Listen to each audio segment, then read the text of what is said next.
Сәлем, балақай, менің арнама қош келдің. Балақай, қане бірге қуырмаш ойынын ойнайық. Бұл ойынды ойнау арқылы біз қолымыздағы саусақтарымыздың атауларын біле аламыз. Олай болса, қане бастаймыз.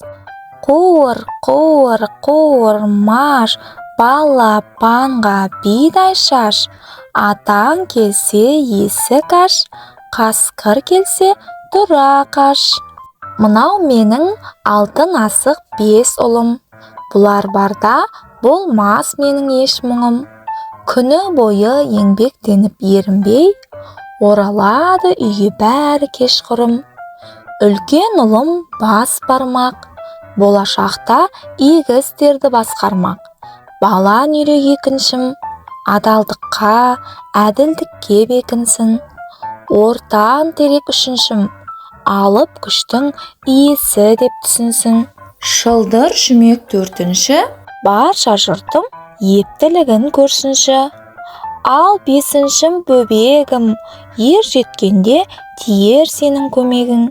Ал әзірге ұйықтай тұршы қояным, сен тұрғанша тоқаш жасап қоямын. Сен бас бармақ қойға бар, сен балан үйрек сиырға бар. Ортан терек түйеге бар, шылдыр жүмек ешкіге бар. Ал сен қояным үйде қал, сен қалаған тәттілердің бәрі бар. Міне қарашы, мына жерде май бар, мына жерде шай бар, мына жерде құрт бар, мына жерде сүт бар, мына жерде айран бар, мына жерде қаймақ бар, мына жерде түлкі бар, мына жерде күлкі бар.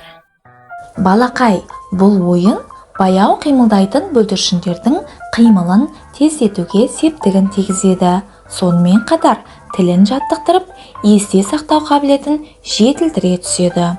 Ояң, жасқаншақ балаларды топтасып жұмыс жасауға дағдыландырады. Сонымен қатар балалардың мінез құлқын шыңдай түседі. Сондықтан бұл ойынды ата-анаңмен немесе бауырларыңмен, не болмаса достарыңмен үнемі ойнап жүруге тырыс. Балақай, олай болса, осы видеодан көргендей, өз қолыңның саусақтарының атауын атап берші. Ендеше сау бол, арнаға тіркеліп, видеоны достарыңмен бөлісуді ұмытпа.